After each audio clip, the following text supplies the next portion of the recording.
Je pense que j'ai fait une dépression parce que j'étais vraiment trop focus. J'avais des idées très noires à ce moment-là. J'étais pas dans les meilleurs, mais j'arrive à m'étoiler. Et en fait, là, en étoilé, je me rends compte que le niveau est beaucoup trop gros. Je suis mal organisé, il y a plein de trucs qui vont pas.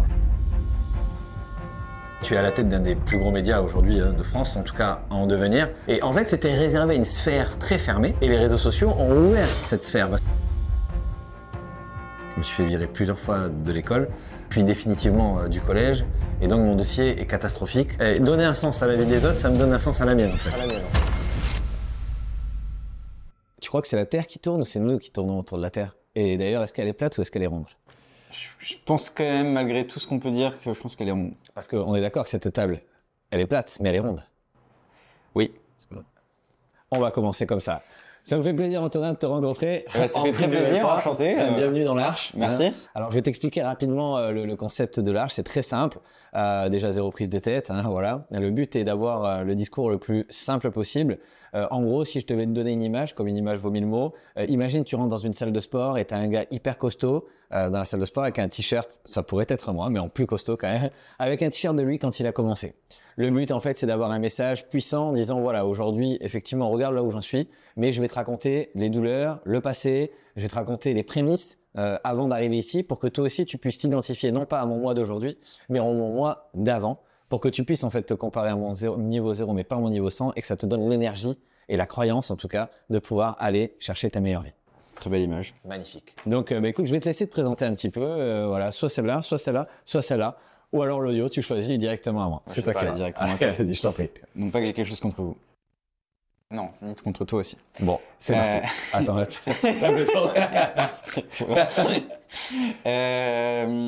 je m'appelle Antonin Marin, donc j'ai 26 ans. Ouais. J'ai monté un média qui s'appelle Le Crayon. On a monté un groupe, donc Le Crayon Group, avec dedans Le Crayon Média, Les Pépites de France, Le Surligneur et Le Pinceau, qui sont Le Surligneur et Le Pinceau, qui sont deux agences, Le Crayon et Les Pépites de France, qui sont deux médias. Le tout, ce groupe-là réunit plus de 3,5 millions d'abonnés.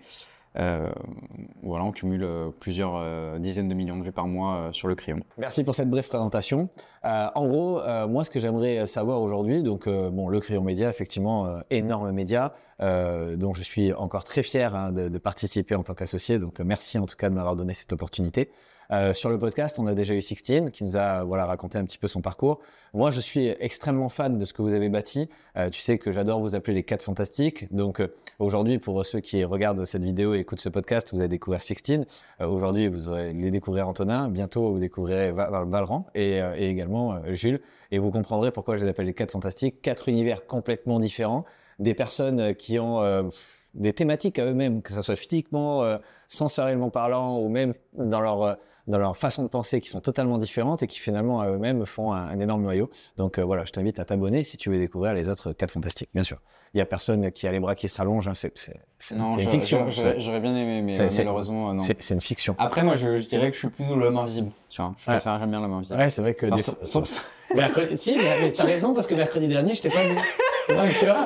C'est pour ça. Voilà, on devait déjà faire ce podcast. Et du coup, il a commencé le podcast et j'étais pas là. Du coup, je suis apparu tout d'un coup. Ouais. Donc du coup, Antonin, moi ce que j'aimerais en fait, c'est qu'aujourd'hui, bon, tu as 26 ans, tu es à la tête d'un des plus gros médias aujourd'hui de France, en tout cas en devenir, ok, devant beaucoup d'autres. Moi, ce que j'aimerais connaître en fait, c'est comment on arrive en fait un jour à Antonin d'aujourd'hui. Alors, je vais pas repartir sur la phase d'hier ou d'avant-hier, c'est-à-dire comment vous vous êtes trouvé, comment vous êtes associé. Encore en arrière, encore, tu vois. Qui est l'enfant, d'où tu viens, voilà, pour qu'on comprenne en fait si effectivement ton passé jeune est corrélé avec ta réussite d'aujourd'hui ou pas du tout. Et qu'est-ce qui a fait sur ton chemin que finalement tu arrives ici. Voilà, c'est ça qui m'intéresse. Tu veux qu'on commence où? Commence au début. Tout début, dis-moi un petit peu, voilà, est-ce que tu viens de la campagne profonde? Est-ce que tu viens d'une grande ville? Voilà, raconte-moi un petit peu. Parce que tu sais, moi par exemple, je viens d'une ville de moins de 5000 habitants qui s'appelle Ambès, c'est le trou du cul paumé du monde, c'est la pointe de l'estuaire. À droite, tu as de l'eau, à gauche, tu as de l'eau, ça veut dire que même personne passe dans cette ville.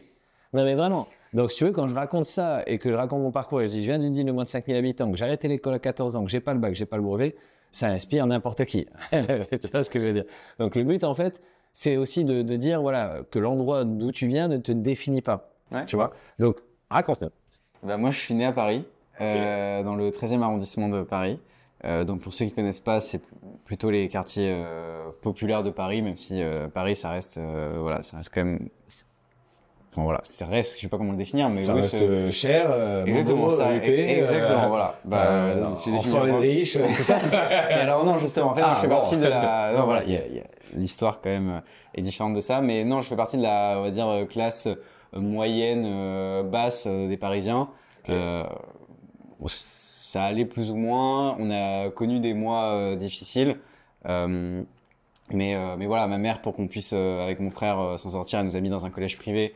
Mais du coup, ça voulait dire, bah, on n'avait pas, enfin, tu vois, parfois c'était dur, même, enfin, Financièrement. voilà, financièrement, pour vivre de manière générale. Et du coup, on a vécu pas comme des gros bourgeois à Paris, mais comme des gens qui se serrent la ceinture et qui savent que voilà, l'argent a un prix, enfin, tout a un prix et que c'est pas évident de réussir, quoi, parce que t'as pas assez d'argent pour faire tout ce que tu veux, tu fais pas. Que faisaient tes parents dans la vie En gros, pour t'expliquer, c'est vrai que j'explique très mal. Non, En gros, j'essaie non, mais vraiment de te t'as poser raison, des t'as raison. questions. En gros, ma mère a travaillé dans l'immobilier. Elle a commencé à travailler au BHV à Paris. Agent immobilier. Mais non, elle a commencé au BHV en tant que BHV, vendeuse. d'accord. Voilà. Pour ceux BHV, qui- oui. Pour ceux qui savent pas, Oui, exactement. BHV, c'est alors, je sais ça s'appelle comment? Je sais plus c'est quoi les initiales, mais en gros, c'est une grande boutique où tu vends des trucs un peu comme le Printemps ou comme les Galeries Lafayette. Galerie Lafayette. Ok, Voilà, super. c'est plus, Donc, vendre dans le prêt-à-porter. Exactement. D'accord, Elle a commencé comme ça, pas que prêt-à-porter parce qu'ils font tout plein de trucs, voilà. Mais elle a commencé comme ça et mon père, lui, il a comment dire, il a commencé dans la restauration, à être serveur. Puis petit à petit, il a monté dans la restauration jusqu'à avoir ses propres restaurants. Et aujourd'hui, c'est lui qui s'occupe de tous les restaurants du CE de la RATP. Ok, En gros. ok. Le truc, c'est que mes parents ont divorcé quand j'étais jeune, quand j'étais en primaire. Quel âge? 7 ans. 7 ans. C'est depuis que j'ai ça d'ailleurs. Ah oui, c'est depuis que tu as eu cette couleur. Exactement. Super. C'est suite à ça. C'est le choc ouais. psychologique. En vrai, ouais, Ouais, je l'ai compris que très tard d'ailleurs, mais c'est arrivé à cette période-là. Du coup, mes parents se séparent et là, c'est beaucoup plus dur parce que là où ça allait, je pense, et honnêtement, si mes parents étaient restés ensemble, financièrement, j'aurais été plutôt dans, enfin voilà, classique bobo parisien et j'aurais pas eu trop eu de problèmes dans ma vie. Là où comme mes parents sont séparés, on a connu plus de difficultés financières qu'on aurait dû en connaître et voilà. Et du coup, on essayait de faire ce qu'on pouvait. Donc ma mère voulait absolument rester à Paris. Malgré le loyer, malgré le coût de la vie qui était cher, etc., parce qu'elle pensait que pour nous c'était le mieux, pour mon frère et moi. Donc on est resté à Paris. Ça a été difficile du coup, financièrement, mais voilà, on s'en est sorti malgré tout. Et donc pour moi, un des enjeux principaux dans ma vie, c'était il fallait que je fasse des études, parce que c'était les études qui allaient m'aider à m'en sortir. Sans les études, en fait, j'allais galérer, j'allais faire machin, et je voulais pas galérer. Comme j'avais plus galéré en étant plus jeune, c'était les études, tu fais tes études et tu réussis cette manière. J'ai une question justement. Alors, tu sais, on dit toujours que derrière toute motivation, il y a des convictions, mais il y a aussi des fois, bien souvent, des blessures profondes. Ces blessures profondes peuvent être des blessures causées par autrui, hein, papa, maman, etc. Mais ça peut être aussi des blessures qu'on a ressenties, qu'on a vécu sans que forcément on nous fasse quoi que ce soit, c'est-à-dire par exemple la douleur de voir une maman galérer pour essayer de nous aider financièrement, de nous mettre dans les meilleures conditions, et quelque chose qui nous heurte tellement fort, de plein fouet, que finalement ça devient à la fois un moteur et une carapace. Donc c'est-à-dire que je suis prêt à foncer, rien ne va me faire tomber. Mon seul but c'est de rendre fière maman. Est-ce que c'est un peu ce qui s'est passé ou... Ouais, il y avait un peu ça. En fait, le vrai truc, et parce que je veux pas me plaindre par rapport à d'autres personnes qui ont connu aussi des problèmes et très certainement plus graves que moi j'ai pu connaître, mais bon, après on est tous chacun à son échelle et c'est ça. vit Pour moi, il n'y a pas de question de gravité, on est d'accord. On vit les difficultés aussi dans son propre prisme, etc. Exactement. Mais pour donner un exemple, j'avais une guitare que je crois qu'il devait coûter genre 300 euros. Tu vois, à cette époque-là, c'était vraiment tout avait un prix justement. Ouais, bien sûr. Je fonctionnais vraiment en mode ça. Ouais, bien sûr. Parce que tu te dis putain, je peux pas me le payer et tout. D'autant plus que comme t'as pas les moyens toi de gagner ta vie, à l'époque t'es en mode bah en fait tu dépends de tes parents et de ce que peuvent te dire. Ok, je t'achète. J'avais une guitare et moi mon but à ce moment-là dans la vie, un peu irrationnel, c'était de me dire, je vais faire comme Justin Bieber, je vais faire une cover sur YouTube, on va me découvrir, on va faire putain toi t'es trop bien, vas-y, va faire la nouvelle star, va faire The Voice, c'était trop stylé, voilà. Et j'avais ce truc-là, donc je faisais des covers. Ah, Genre dès que j'entrais des c'est cours, filmé? c'est filmé. T'en as filmé quelques-uns? Oui, mais je les ai toutes supprimées depuis. Non, Mais je vais on en t'expliquer. veut une. Bah, je vais t'expliquer, mais elles sont toutes supprimées. Et j'ai trop le seum, même moi j'aimerais les voir, mais en fait je peux même pas, même moi j'ai pas accès. En fait, du coup je faisais des covers et tous les soirs quand je rentrais du collège, mon seul truc qui m'animait, parce que je voyais qu'au cours ça m'intéressait, mais j'étais en mode ouais, je voyais déjà que le potentiel des réseaux sociaux et des plateformes, tu vois, j'étais en mode, il y a un truc avec ce sujet-là. Et du coup, j'étais en mode, ok, je vais faire des covers, des machins, et je veux que ça marche de ce point de vue-là. Donc, je donnais tout mon temps, toute mon énergie. Dès que je finissais les cours, j'étais en mode, ok, tac, je chantais, je m'enregistrais, je me filmais et tout avec mon ordi. Bref. Et un jour, donc j'avais besoin de la guitare, parce que je faisais de la guitare du coup. Et, Quelqu'un peut m'apporter une guitare? et un jour, je fais ça, je pose ma guitare par terre, comme j'avais l'habitude. Et ma chaise, elle était un peu cassée, bref, machin. Et je tombe et j'écrase ma guitare.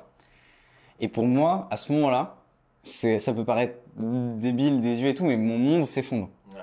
Ma possibilité de devenir Justin Bieber, tu vois, dans ma tête, elle s'effondre parce que je viens d'écraser ma guitare et que je sais que pouvoir m'acheter une guitare, ça va être très compliqué, voire quasi impossible. Donc en fait, ça veut dire que je sais que pendant des mois, parce que même si j'arrive à convaincre, de ma mère de s'endetter pour me prendre une guitare, etc., déjà, moi, ça me fait chier. Parce que du commerce en aide, mais même ça prendra des mois avant que j'en ai une. Donc ça veut dire que des mois que je vais pas faire de vidéo, alors je m'étais fixé un rythme et tout. Enfin déjà j'étais en mode ok, je vais. Et à ce moment-là, je prends conscience de ok, plus jamais dans ma vie, je veux dépendre de ça et me dire bah t'as écrasé une guitare donc tu feras pas de guitare pendant 3 à 4 mois. Plus jamais.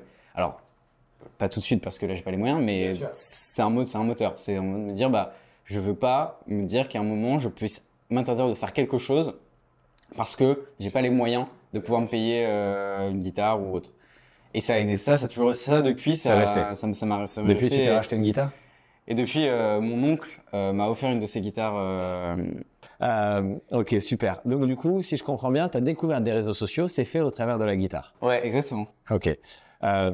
Qu'est-ce que tu as ressenti? Parce que tu sais, j'ai 36 ans, j'ai 10 ans de plus que toi.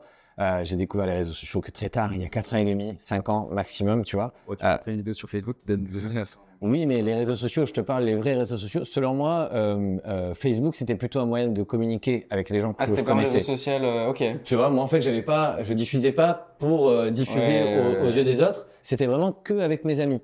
Tu vois, puisque à la base Facebook c'était un peu ça, tu vois, c'était un réseau qui permettait en fait au tout départ aux étudiants de parler entre eux, mais pour nous le Messenger etc c'était vraiment un moyen de partager des photos entre nous, mais pas de se faire découvrir du plus grand nombre. C'est se faire découvrir du plus grand nombre, je l'ai découvert avec Instagram. C'est là où tu vois, je voyais des gens qui, je sais pas, ils publiaient de tout. Je me disais, oui, tu dis, il y a des influenceurs en fait, ouais. Ouais, ça existe. mais je savais pas que ça existait, moi, ouais. tu vois. Parce que moi, faut quand même savoir que je suis né à l'époque de Loana, quoi, tu vois. Donc bon, ça te fait rire, ça. C'était toi le bébé de la non. Mais tu la connais bien, apparemment. Ah ouais, je la connais pas, mais. Non, tout le monde la connaît. On en a parlé à posteriori. Oui, bien sûr. On mettra une photo aussi pour ceux qui connaissent pas. Donc du coup, en gros, moi, j'ai découvert les premières télé-réalités, tu vois. Et en fait, c'est des télé-réalités qui sont devenus les influenceurs en suivant, tu vois. Mais, enfin, les influenceurs... Certains, pour certains. J'allais dire cheap, mais... Oui. Non, tu mais vois, ce qu'on appelle aujourd'hui les influenceurs comparé aux créateurs de contenu. Mais en vrai, voilà. Mais en vrai, si on remet les choses à leur place, influenceurs, à l'époque, c'était réservé aux personnes qui étaient connues. C'est-à-dire connues soit par le sport, soit par la richesse, etc. Et ils avaient de l'influence automatiquement parce que dès qu'ils créent un compte, les gens veulent suivre et veulent savoir ce que fait Mbappé tous les jours. On veut, et d'ailleurs, on trouvait ça hyper inégal, nous, parce que pareil, on n'avait pas d'argent et on se disait, putain, mais plus t'as d'argent, moins t'en donnes, parce que tout le monde veut que tu portes leur marque, tu roules avec leur voiture, parce que comme t'es connu, bah, t'as rien à payer, parce que tout le monde veut qu'on te voit avec, tu vois. Et en fait, c'était réservé à une sphère très fermée, et les réseaux sociaux ont ouvert cette sphère, parce que n'importe quelle personne un peu passionnée, et d'ailleurs, on va revenir après, peut être connue sur les réseaux sociaux maintenant, aujourd'hui. Tu vois. Et ça, il y a 10 ans d'écart qui nous séparent, tu vois. Ouais, c'est vrai. Et moi, je te dis, j'ai eu un choc post-traumatique aussi, mais ça a été différent, j'ai pas eu ça, moi. Mais dans le sens où quand j'ai découvert qu'en fait, c'était réellement accessible et qu'il y avait un monde de fous à faire, de l'argent incroyable et la possibilité de se faire connaître, et qu'en fait, c'était pas réservé qu'à une sphère, je me suis dit, waouh! Mais sauf que les gens de ton âge, avec 10 ans de recul, t'as eu le premier téléphone, tu l'as eu à quel âge, d'ailleurs? Je l'ai eu en 6e, mais c'était un vieux téléphone tout pourri.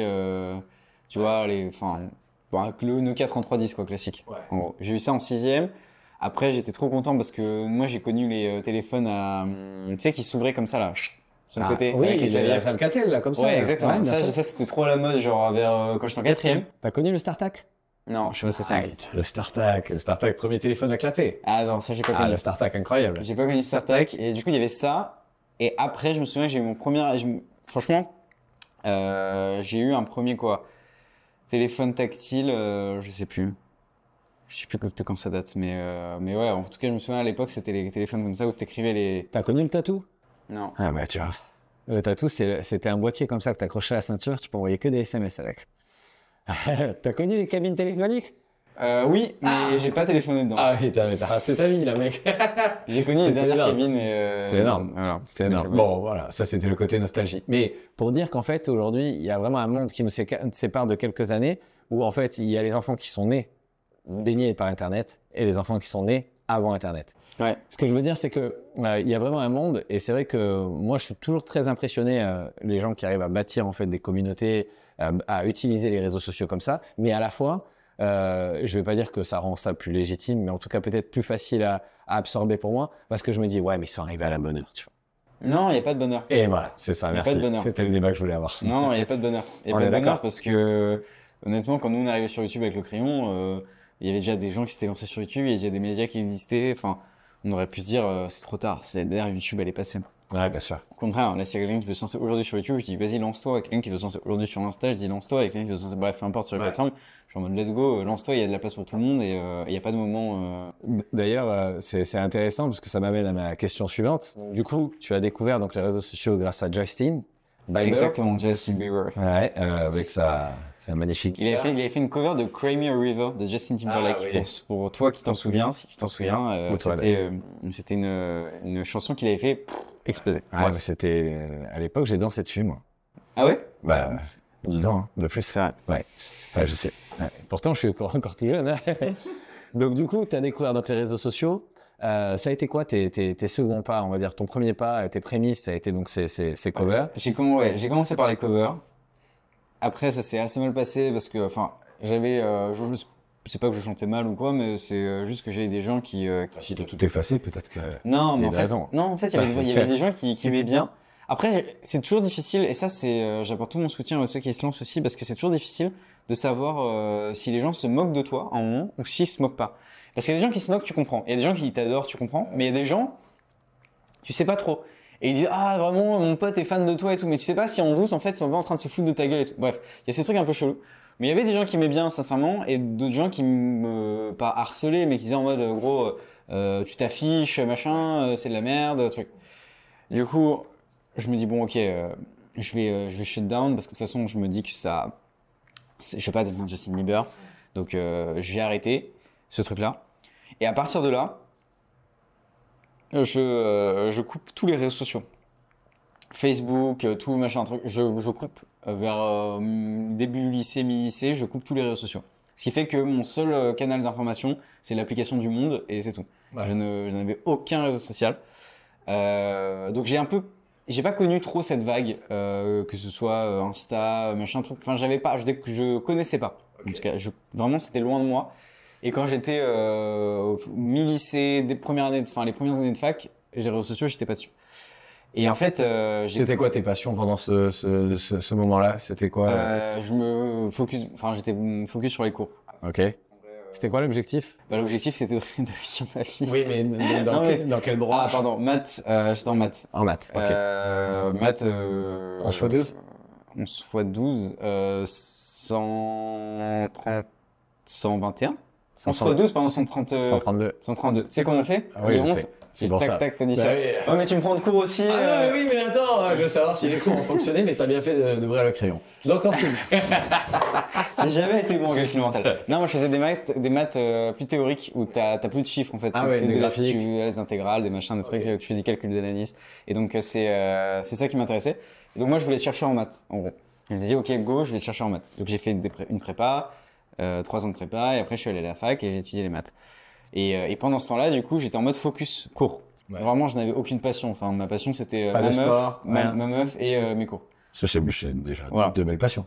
De Ça belles prend du passions. temps. Exactement. Normalement, après, t'as plus de vie. Et en fait, mon erreur, c'était pas de pas en avoir à côté, justement, des bonnes passions, parce qu'en fait, j'ai complètement pété un câble quand j'étais en prépa. Et je pense, a posteriori, j'ai pas été diagnostiqué, donc je veux pas non plus trop m'avancer, mais a posteriori, je pense que j'ai fait une dépression, Ouais. parce que j'étais vraiment trop focus. J'avais des idées très très noires à ce moment-là.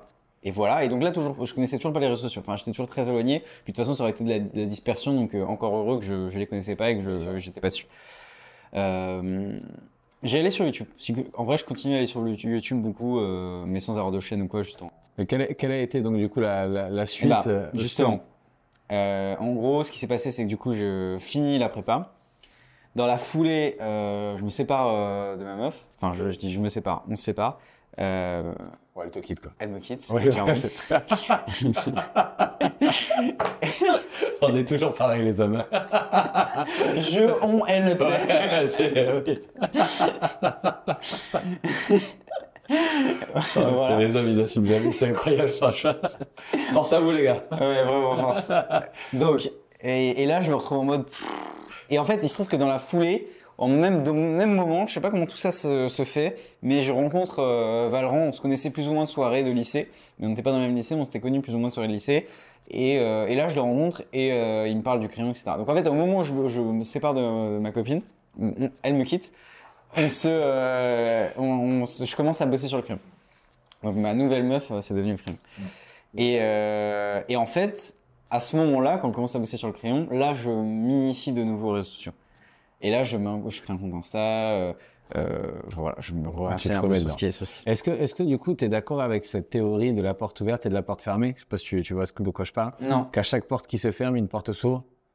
Bah, moi, je l'ai en tout cas là expérimenté qu'une fois réellement. Ouais. Peut-être qu'il y en a eu plein d'autres fois et je m'en rends moins compte. Bien sûr. Mais là, en tout cas, je me suis rendu compte à ce moment-là. Et c'est plus qu'une porte qui se ferme, il y a une porte qui s'entrouvre.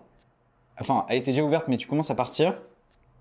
Et dans ce moment où elle va se refermer, avant même qu'elle soit refermée, la porte elle est déjà ouverte. Ouais. Il y a une sorte de flow un peu. Ouais, bien sûr. C'est pas très clair. Ouais, donc qu'est-ce qui est ouvert, qu'est-ce qui est fermé. Ouais, et c'est que quand t'as franchi le pas, que les deux portes sont fermées, tu te rends compte qu'en fait t'as fait un. Il y a une transition. Ouais, exactement. Transition obligatoire. Mais tu t'en rends compte qu'à posteriori cette transition, tu t'en rends pas compte sur le moment. Bah, en fait, c'est toujours dur parce qu'il y a toujours, pour apprécier ce qui peut être, il faut savoir se séparer de ce qui est, des fois. Et c'est vrai que si on reste accroché à un bagage émotionnel passif, ouais, on ne peut pas s'ouvrir à l'avenir. Et c'est pour ça qu'on a tous, des fois, bien souvent, malheureusement, et pour certaines personnes beaucoup trop tard, se lancent dans quelque chose qu'ils aimeraient ou se lancent jamais dans quelque chose qu'ils auraient aimé, de peur de perdre ce qu'ils avaient. Et un jour, se rendre compte que finalement, ce qu'ils ont gardé n'était pas forcément ce qu'ils voulaient et qu'ils regrettent finalement de ne pas s'être lancés avant. Donc ça, c'est vraiment pour moi un message important à passer dans ce podcast aussi, pour les personnes qui écoutent ou qui regardent. Si on peut regarder dans ton épisode à toi, finalement, il y a eu une séparation, tu la quittes, elle te l'a dit, voilà. D'un commun accord. Voilà. Elle était d'accord, et moi je le pouvais dire que et moi j'ai dit d'accord. Voilà, elle m'a dit, tu veux rester avec moi si tu veux, mais moi je te quitte. Okay. C'est vraiment si c'était. mais bon, tout ça pour dire que le message positif dans tout ça, c'est que finalement, si tu étais resté avec elle, tu ne serais pas aujourd'hui à la tête du plus gros média et tu ne serais pas. Je ne serais pas en train de parler avec toi actuellement. Et tu ne serais pas en train de parler avec moi. Et c'est ça que j'aurais le plus regretté. Oui, et tu ne serais pas surtout un homme très heureux. Exactement. Et c'est ça qui est important. Donc voilà, petit message à l'intérieur. Ok, donc du coup, tu découvres Valran, le magnifique Valran, extraordinaire, franchement, je le kiffe à mort. Coucou à toi d'ailleurs. Donc, est-ce que tu peux me dire un petit peu la suite, parce qu'il te parle comme ça des prémices. Maintenant, vous êtes sur le départ de la rencontre, tu te relances dans les réseaux sociaux que tu avais complètement bannis. Finalement, si on regarde bien dans ton parcours, personne dans ta famille suivait des réseaux sociaux, personne vivait des réseaux sociaux. Non, pas du tout. De toute façon, c'est assez normal vu que c'est quelque chose d'assez nouveau. Ouais, bien sûr, non, mais parce que même si, oui, bien sûr, mais même si ma famille bossait dans les médias, ils auraient il y avait très peu de probabilités qu'ils bossaient sur les réseaux sociaux parce que le temps qu'ils prennent la vague. En tout cas, pour recontextualiser, toi, aujourd'hui, le métier que tu fais, dans ta famille, dans tes amis, personne ne le faisait. Non. Donc, c'est toi, finalement, qui l'as créé sur ton parcours. Ouais, exactement. Donc, aujourd'hui, tu rencontres Valran et te parle de cette opportunité. Tu nous racontes un petit peu qu'est-ce qui s'est passé, comment ça s'est passé, dans les limites de ce que tu peux raconter. Ouais, je m'appelle Valorant. Ouais, c'est un peu ça. Putain, mec, j'ai un truc de fou. Avec la veine. Oui, c'est ça. Je sens qu'il y a l'opportunité de Valorant, quoi. Exactement. Non, en fait, ce qui se passe, c'est que moi, j'avais comme rêve de devenir chercheur en maths. Et parce que, encore une fois, pour recontextualiser, moi, j'étais en mode les études, c'est ce qui va me sauver. Ok. Et j'ai pas d'autre choix que les études. Donc, j'étais bon en maths, donc j'étais en mode let's go, on fait des maths. Et comme ça, je suis sûr d'avoir un métier sérieux, j'ai un truc. Tu peux t'arrêter de poser une question à ce moment-là? M'arrêter de me poser, ouais. Parce que c'est intéressant ce que tu dis. Tu sais, je parle souvent dans beaucoup de vidéos et dans mes podcasts des croyances limitantes qui sont limitées parce que on a en fait comme moyen de réflexion. Je veux dire, si dans ma famille personne n'est entrepreneur, si personne n'est investisseur, si personne n'a fait par exemple de grandes études, comment je pourrais moi trouver l'idée de le faire si je ne peux m'identifier à personne? Toi aujourd'hui, ta seule solution de t'en sortir, c'était ce que tu connaissais dans ta tête, dans ce que tu avais eu dans ta sphère privée depuis que tu étais jeune, c'était pour toi le seul moyen d'extraction, c'était les études. Bah, j'avais eu un autre truc, c'était que je m'étais dit je vais devenir Justin Bieber. Oui. En Oui, fait- mais là, tu étais assis sur ta Mais en guitare. fait, tu vois, c'est le propre des, j'allais dire, des classes populaires, entre guillemets. Parce que j'en viens en réalité. C'est soit quelqu'un te repère et tu deviens artiste et t'es trop connu, ou tu deviens sportif ou machin, soit tu fais des études et t'es sérieux, tu fais des études, tu deviens avocat ou médecin. Donc toi, c'était les deux choix qui s'offraient à toi. Bah, c'était ça. Moi, c'était ce que j'avais en tête. Les J'étais deux seuls moyens. Exactement. Soit tu deviens un artiste et tu chantes dans ta chambre et en fait, à un moment donné, tu vas dire je te veux dans mon équipe et tu deviens une grosse star. Bien sûr. Et il n'y a pas d'autre possibilité. Soit tu fais des études et tu seras médecin ou avocat. D'ailleurs, un des premiers trucs que je voulais faire, c'était médecin, tu vois, pour te dire. Et en fait, au fur et à mesure, donc en bossant dans cette voie d'être médecin, je me suis rendu compte qu'en fait, je kiffais bien les maths, qu'il y avait des opportunités pour faire des maths. Du coup, moi, dans ma perspective, c'est tu fais les études et tout. Je sais plus c'était quoi la question. Mais en fait, le fait. Oui, comment je rencontre Valorant? En fait, c'est ça. En fait, j'avais rebondi sur le parallèle de tu ne peux aspirer que à ce que tu connais. Ah oui, voilà, c'est ça, c'est toi qui m'avais. Voilà, exactement. Et donc, moi, ce que je connaissais, c'était ça. C'est ces deux trucs-là. Et d'ailleurs, moi, j'ai découvert que je pouvais avoir le Normal Sup, donc l'ENS ou Polytechnique, que quand j'étais en terminale. Ouais. En terminale, on me dit, en fait, tu peux faire une prépa qui va t'accéder à ça. Je suis en mode, wow, ok, d'accord. Mais moi, ça n'existait pas pour moi dans mon logiciel. bien sûr. Moi, c'était des trucs qui étaient lointains. Enfin, je clairement. connaissais pas. Tu savais pas que tu étais capable Non. d'atteindre le niveau du boss, quoi. Exactement. Clairement. Et là, en terminale, on me dit, c'est possible, tu peux. Et je suis en mode, ok. Et du coup, je vais en prépa. Et en fait, je pense que c'est ça aussi, c'est qu'en prépa, je me rends compte que bah, je n'ai pas les concours que je veux. Je visais les meilleurs concours, j'arrive à aller dans les meilleures classes en prépa, dans les classes qu'on appelle étoilées. Donc j'étais trop content.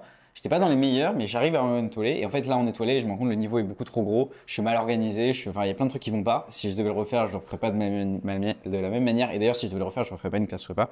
Mais ça, c'est un autre sujet. Surtout que tu le referas pas, donc. Voilà, surtout que je le referai pas, mais quand même. Mais non, je le referai pas. Mais la terre bref. est plate, quoi. Mais c'est un autre débat. Mais dites en commentaire si vous pensez que la Terre est plate. Ah ouais, voilà, Ça fera du rich. Non, bref, je sais plus ce que je disais, mais voilà, du coup, je ferai pas des illusions de ce point de vue-là. Et c'est à ce moment-là que tu rencontres. Et c'est à ce Valorant. moment-là, du coup, quand je vais en première année de fac, que je rencontre Valorant. Parce que du coup, il y a des passerelles, donc je vais un équivalent L3 à la fac. Et là, je rencontre Valorant. En gros, je rencontre un ami, en fait, je reprends contact avec un ami du collège. Cet ami du collège me dit qu'il bosse un peu avec Valorant sur un nouveau projet. Valorant, moi, je le connaissais vaguement. Et il dit, bah, ça pourrait t'intéresser, tout machin. Donc là, je rencontre Valorant. Et là, direct, on s'entend super bien. Matching. Coup de foudre C'est souvent ça professionnel, avec tu vois. Valorant. Et donc ça se passe trop bien. Et en fait, donc du coup, il y avait Sixtine originellement qui avait cette idée d'intéresser les jeunes à la politique. Val a dit on va faire un truc, un projet entrepreneurial et tout. Enfin, tu vois, un peu Val dans cet esprit. Ouais, très clairement. Du coup, Val monte une appli et à ce moment-là, il contacte des gens autour de lui et tout. Il essaie de faire des trucs. Et à ce moment-là, il contacte notamment moi, je viens par ce biais-là et Jules aussi parce que Val connaissait Louise qui est l'ex de Jules. Et voilà comment je rencontre Valorant. Ok. Donc là, vous vous rencontrez tous les quatre. Et on se rencontre tous les quatre. Ok. Donc vous vous rencontrez tous les quatre et là, on arrive en fait sur les prémices de Le Crayon. Exactement. Les prémices. Donc là, c'est les prémices. Il y en a un qui a une idée d'appli. En fait, ça commence par une appli. Voilà. Val fait l'appli. on écrit des articles. En gros, nous, ce qu'on fait principalement, c'est qu'on écrit des articles, on met en forme l'application et on essaie de faire en sorte que tout fonctionne bien. Du coup, on fait de la veille sur les réseaux sociaux, on publie les articles qu'on a publiés sur l'application.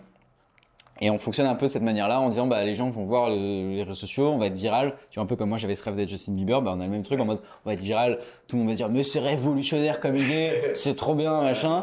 On va lire vos articles. Sauf que en fait c'est un peu le tu sais, t'as le bruit de la chouette, exactement, avec le truc de fond qui passe, tu vois, et t'as personne, genre vraiment. Ouais, exactement. Tu sais, t'attends les gens et tout, et personne n'est là, alors que t'as tout préparé, tout est prêt. Alors, je vous avais dit quoi? Ouais. Rien, justement. Ouais. Exactement. Ouais, je comprends. Donc, il y avait un peu ça, tu vois. Et même si tous ceux qui lisaient, tous ceux qui étaient contents, tu vois, ils étaient engagés de toute façon. Belle expérience, beau truc et tout, mais voilà. Et l'idée de base, c'était de prendre des jeunes, différents jeunes, qui ont des horizons différents, qui viennent de différentes sensibilités politiques et qui écrivent des articles au même endroit. Sur tous les sujets possibles et imaginables. Sans position politique. Non, exactement. Dès le départ, on veut se veut neutre et on se veut comme le terrain. Ni de gauche, ni de droite, ni du centre. Exactement. Neutre. On est le terrain, tu vois. On est un peu l'arbitre. Clairement, la terre battue. Voilà, exactement. Personne nous lit, donc, enfin personne, j'exagère, mais voilà. Si vous. Nous, déjà, on se lit. Ouais, c'est déjà bien. Et donc on se dit, Bruce Lee, oui, exactement. Oui. Il est venu en jet aussi, parce que Jet Li aussi. Ah putain, bâtard. Jet Li, c'est quoi ça? Jet Li. Tu connais pas Jet Li? Non, Jet Li. Bah, c'est comme Bruce Lee. Ah ouais, Jet Li. Ok, je sais. C'est pas jet lag, hein, même s'il vient en avion. Hein. Ouais. Il vient en jet, mais. Tu connais le limon? Le limoncello? Oh. Très bon. Ouais. Non, bref, et du coup. Donc, vidéo. Je couperai rien. Donc, on décide. Ça me va, moi, c'est très bien. Donc, on décide de faire de la vidéo. Et à partir de là, donc, on commence avec plusieurs choses. Donc, les articles qui sont écrits, on demande aux gens qui veulent bien de les incarner face caméra et de les faire face caméra avec des articles. De l'UGC. Exactement, mais pour le crayon, tu vois, qu'on publie sur YouTube. Et on commence à faire, donc moi je commence à faire des vidéos face cam d'actualité, c'est de l'actu pressée, pour ceux que ça intéresse, c'est parmi les premières vidéos qu'on a faites, vous pouvez regarder sur YouTube. Tu nous donneras on en mettra une pendant le podcast. Bon. Et là, elle apparaît juste ici. Ouais, bah juste, mais on n'a pas besoin de le dire, elle va apparaître. Voilà.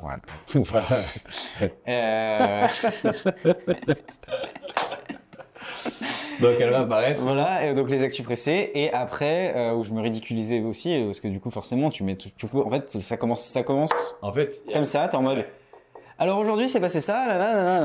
Voilà. Et clairement le téléphone tombait aussi.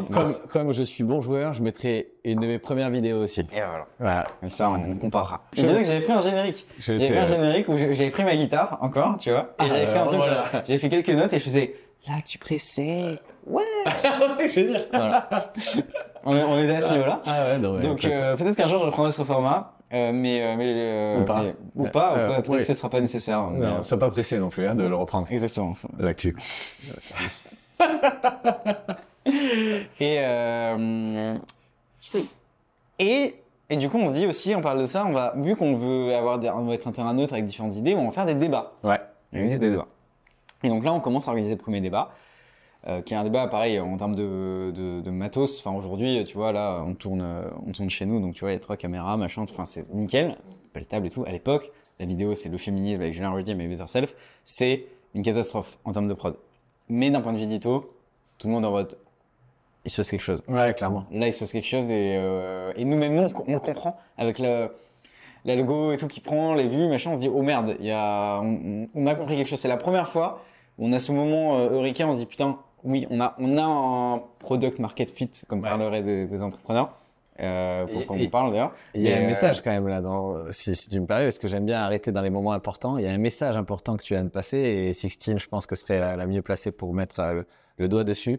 C'est que finalement, le matériel ne compte pas, la lumière ne compte pas, c'est le contenu plus important. Exactement. Et finalement, votre contenu était tellement bon que même si le reste était médiocre, exactement, ça a quand même percé. Ouais, exactement. Donc n'attendez pas d'avoir une excellente caméra, prenez votre téléphone et foncez. Oui, exactement. Parce que en fait, c'est plus nous, on va être plus sévère que les gens qui seront avec nous. Bien sûr. Parce qu'on va se dire ouais, non mais ça, je peux pas présenter ça, c'est pas possible, ça c'est nul et tout. Mais en fait, parce que si nous on n'avait jamais posté cette vidéo en filmant avec un iPhone, On me voit en plus dans la vidéo. Je sais pas si tu l'as vu la vidéo, mais Non, mais on va la voir, Bon, si voilà. tu vas me la donner, Et bien on sûr. me voit et tout, j'ai un truc comme ça, je tiens les tels et tout, je suis comme ça. Mais et nous, en plus, à l'époque, pour te dire, on se disait, mais c'est révolutionnaire. On voit le caméraman dans le champ, c'est incroyable. Oui. Pourquoi Il y a France même 2 la ne le mamie fait qui pas? passe avec son panier derrière. Mais oui, mais pourquoi France 2 ne le fait pas? Mais c'est nous, on a tout compris, on Bah est oui, trop c'est fort, clair. tu vois. Mais vraiment, ça, bref. Des fois, on pense qu'il y a personne sur un marché qu'on a découvert quelque chose. Exactement. Alors qu'en fait, c'est qu'il n'y avait pas de marché, quoi. Voilà.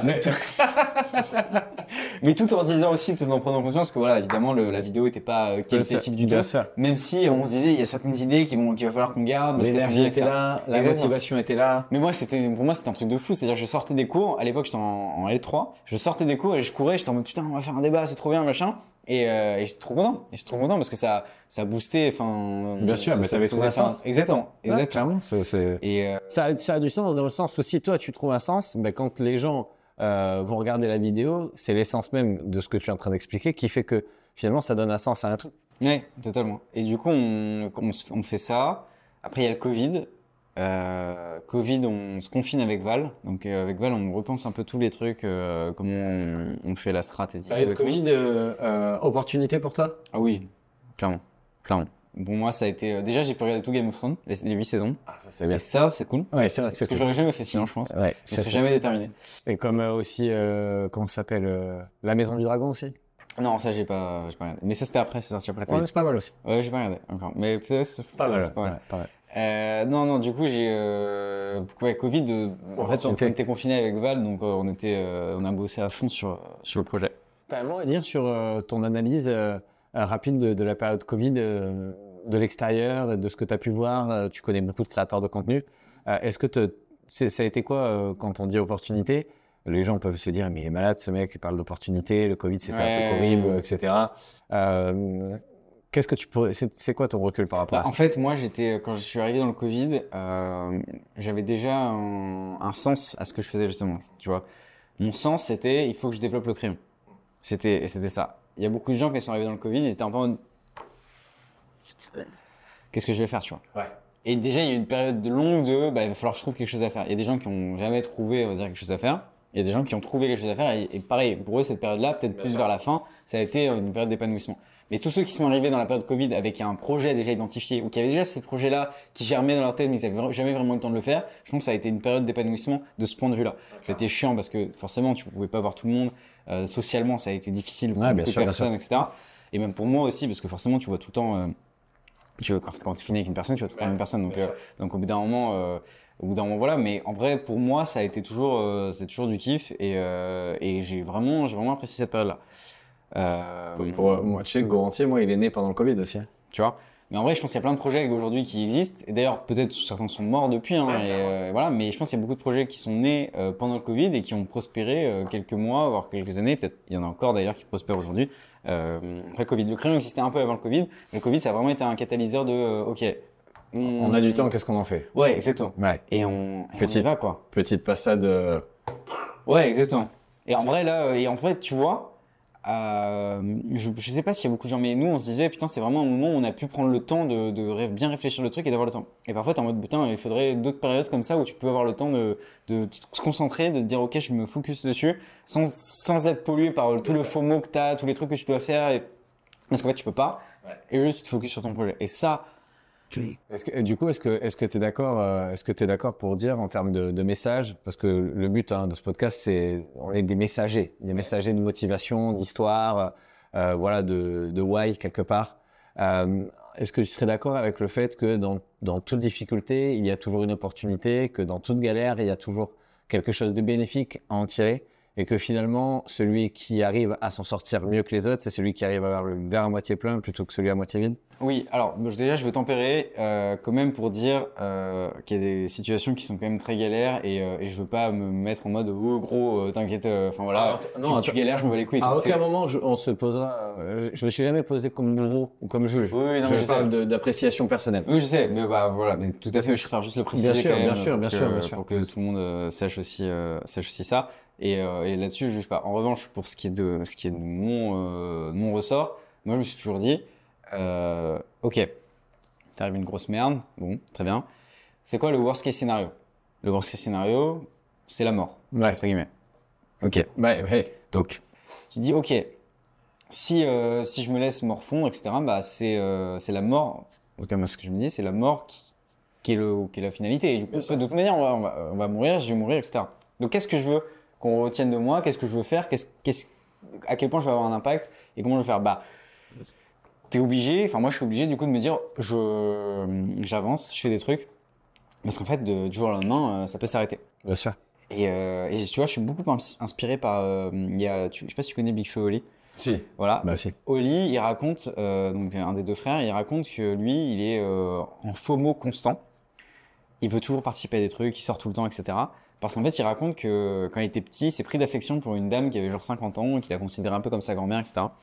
Et en fait, du jour au lendemain, il est allé chez elle, il y avait les pompiers, elle était morte. Et en fait, cette dame, elle lui racontait qu'elle regrettait sa vie, qu'elle n'avait pas fait ce qu'elle voulait, qu'elle avait été, elle avait fait ça, mais en fait, elle aurait aimé faire ça, etc. Enfin, et il sentait plein de regrets chez elle. Et lui, en tant qu'enfant, c'était un peu, bah, il faut que tu fasses des trucs, Bien machin, sûr, truc. bien sûr. Et du jour au lendemain, elle est morte, et il a gardé ce truc elle est morte sans avoir fait ce qu'elle voulait faire, Ouais, clairement. et c'est parti du jour au lendemain. Ouais, clairement. Ça a Tac, été son terminé. déclencheur. Terminé. Et du coup, lui, depuis ce jour-là, en moi, je veux kiffer chaque jour de ma vie, et je veux rien regretter. Je suis pas autant hyperactif que lui pourrait l'être, etc. En revanche, je suis totalement dans ce truc de, il y a un scénario, c'est la mort. Ouais, clairement. Donc en fait, juste fais les choix, kiffe, avance et te morfonds pas. Il y a un temps pour s'en fondre, forcément, parce qu'il y a des trucs qui touchent et qui sont durs. Mais il faut passer outre parce qu'en fait, t'as pas le choix. Bah, de toute façon, c'est la finalité, hein. T'as pas le choix. Et en fait, plutôt que d'être, Résigné. ouais, exactement. Ouais, clairement. Plutôt d'être résigné, bah, affronte. Ouais. Sois dans l'attaque plutôt que de la défense. C'est difficile parce que je me fais violence aussi parce que moi, j'ai plutôt cette tendance à être en mode, bon, dans la réflexion, plutôt en retrait, réfléchir, etc. Et être en position d'attaque plutôt qu'en position de défense, c'est pas quelque chose qui est intuitif pour moi. Mais je suis en mode, bah, en fait, t'as pas le choix parce que sinon, tu t'avances pas, quoi. Ouais, bien sûr, clairement. Mais ça fait partie, moi, tu sais, moi, j'ai perdu mon père quand j'avais 27 ans. Il est passé de je vais très bien à je meurs en 6 mois. Et tu vois, moi, ça a été, quand il est décédé, je vais apprendre avec des pincettes ce que je vais dire, mais ça a été un des plus beaux cadeaux de ma vie, dans le sens où mon père a toujours dit, à la retraite, je profiterai. Il s'est toujours, tu sais, je fais pas ci, je fais pas là, je mets tout pour ma famille, mes enfants, ça c'est magnifique. Mais il y a plein de choses qu'il voulait faire qu'il a pas faites parce qu'il s'est dit quand je serai à la retraite, je kifferai. Plus tard, t'inquiète pas. Heureusement pour nous, parce que la vie est quand même bien faite. Qu'à mes 20 ans, je me suis mis à gagner très très bien ma vie, et de mes 20 ans à mes 27 ans, je suis amené mes parents tous les ans en vacances, au moins 2 semaines. Je leur ai offert des cadeaux en voiture, voilà, des restos, des machins, des ci, des là. Pour ça que j'ai aucun regret. Mais ce que je veux dire, c'est que le jour où je l'ai vu perdre 47 kilos en 6 mois et qu'il était dans son lit d'hôpital et que j'ai accueilli ses derniers souffles, à ce moment-là, j'ai eu un déclencheur de dingue. Je me suis dit, en fait, la vie peut disparaître pour de vrai, comme ça, du jour au lendemain. C'est vraiment ça. Et donc, ce que j'ai fait, j'ai été m'enfermer, j'en parle d'ailleurs dans mon livre, j'ai été m'enfermer dans ma chambre d'enfant, pas chez moi, mais dans ma chambre d'enfant. Et je me suis mis en boule et je me suis dit, ça y est, la vie m'en veut, tout est contre moi. Tu sais, le moment où tu commences à, tu vois. Et puis à ce moment-là, je me suis dit, putain, attends, j'ai réfléchi 2 secondes.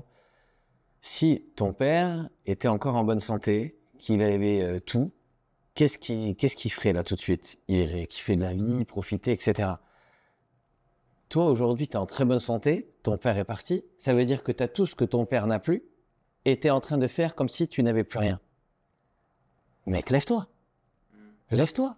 Bouge. Rien que pour que ça. Je ne vais pas dire que ça ne servi à rien, mais ce que je veux dire, c'est que tu as la chance d'avoir encore ce que ton père n'a plus. Et je dis mon père, ça peut être n'importe quelle personne au monde, tu vois, qui malheureusement vient à disparaître, à des maladies ou peu importe.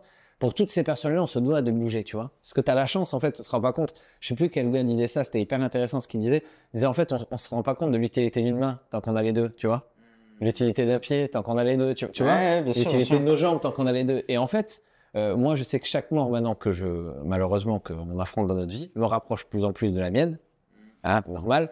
Mais ça me rappelle aussi que forcément, ça va avoir une fin et qu'il faut profiter tout de suite. On doit utiliser chaque période de notre vie, même si encore une fois, c'est mon ressenti personnel, on doit l'utiliser de la bonne façon. C'est-à-dire, pour moi, chaque situation comme celle-ci, je me dis, ah ouais, d'accord. Donc ça veut dire potentiellement c'est demain.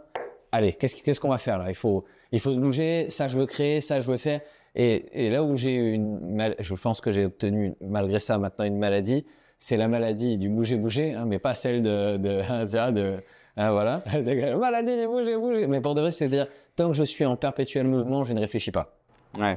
Donc je suis à la fois, pour moi, en train de croître, mais à la fois, je pense en train de stagner parce que finalement, tu vois, le fait de ne pas te poser ne laisse pas de place pour la guérison non plus, tu vois. Mais tant que tu es en mouvement, tu ne penses pas. Donc la croissance, des fois, peut cacher aussi une douleur. Après, t'as une plaie, toi, aujourd'hui? T'as une douleur? Ah oui. Et une douleur profonde. Moi, la perte de mon père, ça a été un choc que j'ai l'impression de taper par un camion tous les jours dès que j'ai l'impression de je prends un camion. Ah ouais, tous les jours. Et le truc, c'est que même après le décès de mon père, j'ai vu une personne, j'ai fait 30 heures avec une personne qui m'a accompagné, etc., pour essayer, tu vois, de faire le deuil, etc., etc. Mais en fait, j'ai revu une autre personne aussi 20 heures. Mais en fait, aujourd'hui, j'ai fait la paix avec le fait, au départ, je voulais en guérir.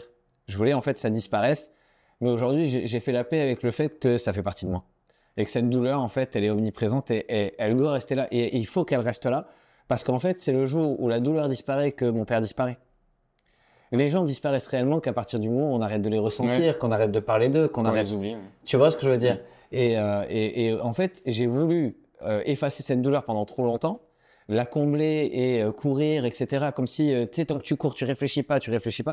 Mais à un moment donné, en fait, je me suis dit, au fait, mec, c'est cool. En fait, t'as pas à oublier, t'as pas... La douleur, elle est là, tu la sens, elle fait partie de toi. Accueille-la, vis avec. Rappelle-toi qu'il y a eu des excellents moments.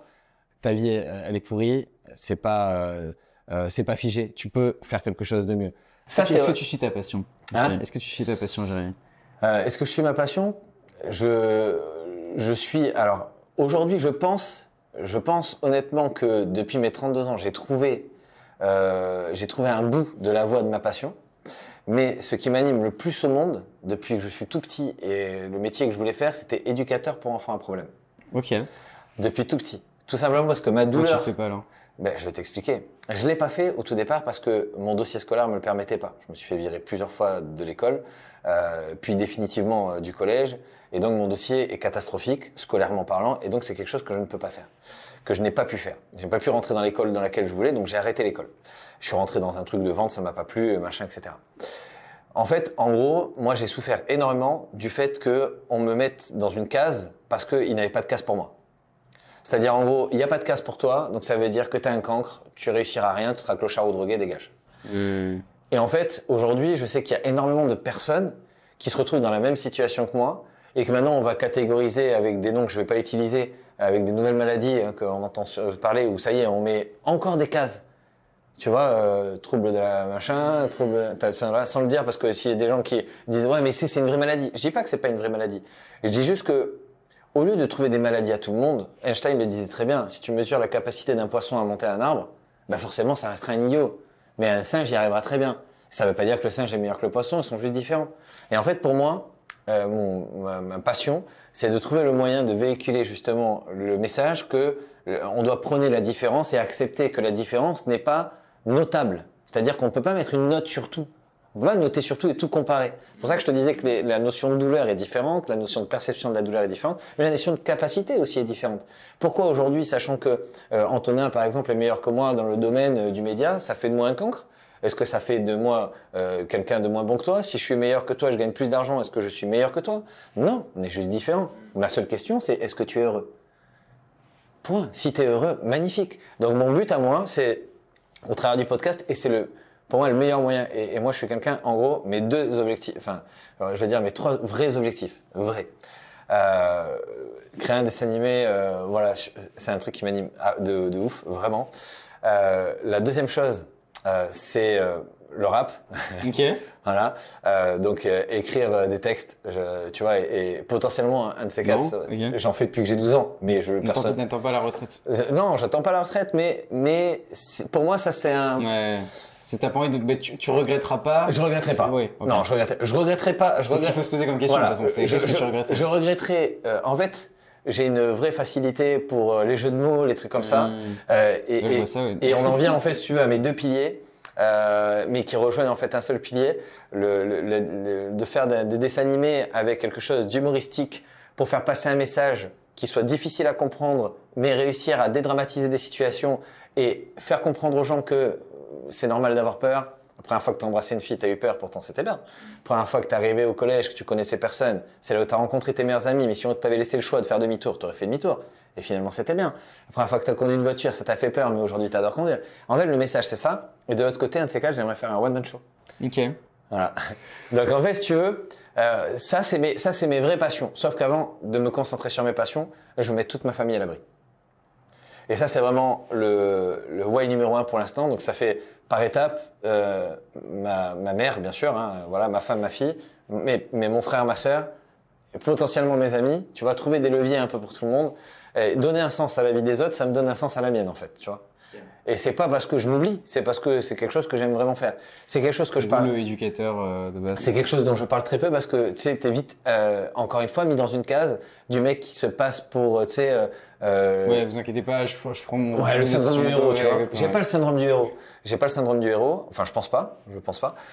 J'ai juste accepté que ma vocation, c'est de pas être tout seul en haut de la pyramide. Mon père m'a toujours dit, tout l'argent du monde, si tu es tout seul en haut de la pyramide, c'est de la merde. Donc moi, ce que je veux, c'est répartir mes richesses pour qu'au lieu de monter tout seul, je crée un plateau et qu'en haut de la pyramide, il y ait un grand plateau. On est tous en haut au-dessus, tu vois. Et une fois que j'aurai réussi ça, je me concentrerai sur mes passions. Voilà. Et mes passions, là, il y en a une qui arrive, là, dans pas longtemps, que je vais kiffer à mort. C'est cette partie podcast, humoristique, etc. C'est là où on va commencer à connaître certains traits humoristiques de Jérémy. Et un jour, franchement, je rêverais de me retrouver devant 3000 personnes à faire un one-man show. Trop bien. Ouais, franchement, ça serait vraiment cool. Et je pense que ça serait un vrai défi. Mais tu vois, demain, je me verrais bien. Ça me choquerait pas en vrai de te voir dans un one-man show. Ouais, dans un one-man show et puis potentiellement dans une série ou dans un truc. Tu vois, c'est un truc qui m'animerait vraiment. Cette partie tester des trucs, voir et voir comment ça fonctionne, c'est avec la création de contenu, ça a été une vraie leçon pour moi là-dessus. Parce que le contenu, c'est dès que tu fais un truc, et c'est pas bon, t'es sanctionné automatiquement. Ouais. Et ça te rend humble sur ce que tu es capable de faire, ce que tu dois faire et ce que tu penses être bon ou pas. C'est dès que tu as un truc, tu le testes, contenu, hop, l'audience est pas là, ouais. Ça marche pas, donc c'est que c'était pas bon. C'est que c'est pas bon. Parce que les algorithmes aujourd'hui sont si développés que en réalité, ils sont faits pour que les gens aient envie de voir ton contenu. Enfin, en tout cas, quelque chose qui est publié va être montré au maximum de personnes qui peuvent être intéressées par ton contenu. Et si c'est pas montré, c'est pas de la faute de l'algorithme, c'est la faute de toi qui a mal fait ton contenu pour qu'il soit vu par plein de gens. Bref, mais ça c'est du coup, je sais plus pourquoi je disais ça exactement, j'avais ce truc-là en tête que je voulais te dire, mais voilà. Mais oui, effectivement, c'est sûr et certain que, en tout cas, les réseaux sociaux te permettent d'avoir de l'humilité et de te remettre en question immédiatement parce qu'ils le font à ta place de toute façon, quoi qu'il arrive. Ok, super. Donc du coup, le Crayon Média a été créé. Aujourd'hui, tu peux nous parler, c'est combien de chiffres actuellement le média? Beaucoup de chiffres. Beaucoup. Dis-nous tout. Non, le Crayon, c'est 3,5 millions d'abonnés, le Crayon Group. C'est 40 millions de vues par mois. C'est qu'est-ce que je peux te dire d'autre comme chiffre Le chiffre d'affaires, c'est pas utile. C'est si tu veux, si ça te dérange pas. Non, bah en vrai, j'ai peur de te dire une bêtise, donc je pense que je préfère pas dire. C'est un média rentable. Oui, ah oui, non, oui, on est rentable. En plus de ça, c'est un média rentable, ce qui n'arrive pas d'habitude. Hein. Oui, c'est vrai. Voilà, on est rentable. On a levé des fonds, on était rentable du coup l'été dernier, on a levé 1 million d'euros. Rapidement, tu es bien placé dont je fais partie, bien sûr. Voilà, merci pour les 1 million d'euros. Ben écoute, mais de rien, ça m'a fait plaisir. Si vous avez une autre levée, appelez-moi. Non, voilà. Qu'est-ce que tu veux dire voilà. Non, je pense que c'est très bien. Si tu avais, Antonin, un message à faire passer voilà, aux personnes qui veulent se lancer sur les réseaux, puisque aujourd'hui tout le monde rêve de se lancer sur les réseaux, de devenir digital nomade, soit au travers de je montre mon visage, soit je le montre pas, soit je donne des tutos, soit quels seraient tes conseils, voilà, que pour toi les conseils les plus pertinents qui t'ont aidé justement à exceller sur les réseaux, toi et ton équipe, quels seront les meilleurs conseils que tu pourrais donner donc aux personnes qui regardent ou écoutent ce podcast? Patience. Pas hésiter à tester tout et même quand c'est pas parfait, à tenter de faire des trucs. Et qu'est-ce que je pourrais dire d'autre? Patienter, vous avez vu, c'est important de Non, patienter, même le temps de la réponse. non, mais oui, non, mais la patience, c'est important parce que par rapport à ce qu'on disait avant, si tu traites déjà de Justin Bieber, en fait, non. Donc, faut être patient. Le deuxième que je disais, c'est de pas hésiter à tenter des trucs. Et ça, tu le retrouves beaucoup dans la sphère entrepreneuriale, de dire, bah voilà, tu tentes, et tant pis, tu te plantes. Enfin, voilà, c'est pas grave, ça arrive. Et en même temps, après, tu réessayes, tu te relèves et tu retentes, etc. Ça, faut pas avoir peur de le faire. La passion. Ouais, mais après, bon, la passion, tu l'as ou tu l'as pas, tu vois. Ouais, choisir quelque chose qui te passionne. En fait, ouais, non, si, ne voilà, pas t'orienter vers l'argent. Je pense que c'est un conseil non, important. exactement. Ouais. C'est écouter ton cœur. Tu vois, je le résume comme ça, mais c'est qu'est-ce que ton cœur te dit à ce moment-là. Clairement. Quelle impulsion t'as. En fait, souvent, moi, en tout cas, c'est comme ça que je le vois. J'ai des impulsions, des trucs qui me disent là, c'est bien, là, c'est pas bien. Enfin, naturellement, tu le sais. Ouais, clairement. Et peut-être que tu apprends à le développer ou pas. Je sais pas si moi j'ai appris à le développer ou pas, mais en tout cas, je sais que quand j'ai quelque chose que je veux faire, j'ai un élan en mode ok, là, il faut que je le fasse, et là, il faut pas que je le fasse. Et en fait, le plus possible, essayer de s'écouter dans ce qu'on a envie de faire, et surtout pas se dire non. Parce que en fait, souvent, un truc intéressant, souvent, j'ai vu beaucoup de gens. Bon, je suis encore jeune, hein, mais j'ai vu beaucoup de gens qui ont ce rêve. Ouais, je vais faire ça, je vais être artiste, je vais être architecte, je vais être machin, bref, tout ce que tu veux, tous les métiers que tu veux. Et en réalité, ils se mentent à eux-mêmes. Alors, je suis personne pour juger de ce qu'ils sont ou quoi, mais en fait, moi, je les vois et j'ai l'impression qu'ils sont doués dans plein d'autres domaines, mais pas ceux vers quoi ils sont en fait. Et eux, ils sont en mode non, mais en fait, parfois, il y a beaucoup de gens qui sont juste parce que je m'estime. Je trouve ça stylé d'être ce genre de métier. Ils voulaient être ce qu'on attend d'eux. Exactement. Même eux, ils sont persuadés de vouloir être ça. Et du coup, ils sont persuadés que moi, par exemple, je voulais faire des maths. J'étais persuadé que j'étais mathématicien, c'était fait pour moi. J'aurais sans doute été un mathématicien, mais j'aurais pas été le meilleur mathématicien. Sans écouter toutes les autres choses qui sont bien et où j'aurais pu exceller. Et en fait, le problème, c'est aussi qu'il y a beaucoup de métiers, de domaines qui sont dénigrés, donc on n'a pas envie de s'orienter vers ça, alors que, en fait, petit exemple, je prends l'exemple de vendeur de chaussettes, peut-être il y a un mec, bah, il adore les chaussettes, mais juste comme adorer les chaussettes, c'est pas très valorisé, bah, du coup, il va se dire, je vais devenir pianiste. Ouais. Mais en vrai, pianiste, bon, il va faire quelques concerts, mais ça sera jamais le meilleur pianiste. Alors que s'il vendait des chaussettes, putain, il serait à LA, en Australie, au Danemark, je sais pas, il serait partout en train de vendre ses chaussettes, et ce serait une resta. Bien sûr. Le but, c'est pas d'être une resta à vendre des chaussettes, mais ce que je dis, c'est que tellement il y a beaucoup de gens, et moi je me suis rendu compte, et peut-être même moi aussi, peut-être parfois je m'écoute peut-être pas assez, c'est le propre de l'être humain et de ce qu'on est. Mais en tout cas, c'est le plus possible de s'écouter parce que parfois on se freine, on est nos propres ennemis. Ah, mais en fait, et on va dans un domaine qui est pas du tout fait pour nous. Et on s'obstine parce qu'on est persuadé que c'est ça qu'il faut qu'on fasse. Et donc voilà. Et après, bon, c'est aussi beaucoup de. Tu vois, encore une fois, je veux pas parler pour la vie des gens et je veux pas leur dire abandonnez tout, écoutez votre cœur, faites ce que vous voulez et tout, parce que c'est plus difficile. Et moi, j'ai eu la chance que le crayon, ça se fasse et que ça se déroule bien et que tout se passe bien. La chance, ça a été provoqué, la chance. Oui, je sais. C'est que la chance, c'est abstrait. Hein. Oui, totalement. On provoque la chance en menant des actions. Mais peut-être que si ça s'était pas présenté, bah aujourd'hui je ferais des maths, tu vois. Je sais pas, je peux pas te dire, ou peut-être pas, peut-être j'aurais été tellement en mode non, je veux vraiment faire que j'aurais fait. Peut-être ça devenu Justin Bieber. Et peut-être que je serais Justin Bieber, tu vois, parce qu'aujourd'hui Justin Bieber, de toute façon plus personne l'écoute, peut-être qu'il m'écouterait moi. Donc. mais non, mais voilà. Mais en tout cas, ce que je veux dire, c'est juste être patient, pas avoir peur d'oser faire des trucs qui me paraissent parfois bizarres et incompréhensibles, et écouter son cœur. Ok, super. Et je dis un dernier truc qui rejoint, je trouve, un peu tout ça. J'ai écouté Omar Sy. Voilà, il parlait de la flamme. T'as une flamme et il faut pas que personne doit te dire à ta place à quel point cette flamme doit être tue ou pas.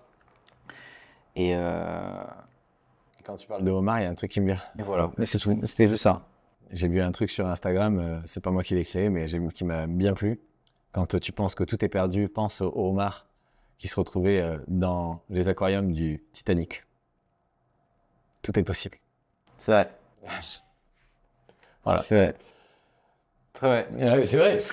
Pourtant, pour eux, normalement, c'était foutu. Ah bah oui, c'est sûr. Comme quoi, jusqu'à chaque seconde, un Titanic peut couler. Exactement. Merci beaucoup en tout cas Antonin pour ce podcast, de t'être prêté au jeu, de t'être livré justement sur des questions qui n'étaient pas forcément, qui étaient très personnelles quand même. En tout cas, merci beaucoup Antonin. Félicitations encore pour ton média. Est-ce que tu peux nous dire où c'est qu'on peut te retrouver en quelques mots? Combien de mots j'ai le droit? Quelques mots. Ouais, quelques à peu près. Okay. Ouais. Quelques. Oh, ok. Tu choisis entre, C'est- entre quelques-uns et quelques c'est autres. pas beaucoup quelques, mais Ça dépend. tout est là finalement. C'est pas faux. Oui. Mais c'est pas vrai non plus. Oui, mais c'est pas faux. Je C'est sais ça ça le dire quand Euh, même. Donc Camelot. non, on peut me retrouver. Bien sûr, bien sûr, bien Tu connais sûr. la ref. Ouais, c'est pas faux. Je sais même plus ce qu'il répond d'ailleurs. J'aurais pu te faire la réplique, mais je sais même plus ce qu'il répond après. comme ça. Il dit ça? Il dit c'est comme ça? Non, Ok. c'est moi qui dis, c'est comme ça. Donc, en quelques mots, on peut me retrouver déjà sur le crayon. Ouais. On peut regarder les vidéos du crayon, ça fait toujours plaisir. T'as bonne mine sur les vidéos? Oui, en général, oui. Oui, j'ai bonne mine. J'ai bonne mine à moins qu'on le gomme. Oui. Mais dans ce cas-là, ça serait un Ou qu'on le taille. Ou qu'on la taille. Ce qui arrive souvent quand on taille le crayon. Ouais, c'est un contenu très pointu d'ailleurs. Oui, très pointu, très... voilà. Allez, donc non, on peut me retrouver du coup sur le crayon, sinon sur tous mes réseaux sociaux, avec mon c'est Anto the Creator. Voilà, Ok, super. comme un créateur. Bah, Bon, écoute, c'est parti. Écoute, merci beaucoup. J'ai adoré ce live. Merci encore de ta Merci. présence. Et puis, à très vite À très vite. pour de nouvelles aventures Pour de nouvelles et aventures. potentiellement sur la tour de Potentiellement TF1 sur la tour de TF1. Exactement. pour un saut à l'élastique Bon, avec pas un encore là. t-shirt de crayon. Pourquoi pas?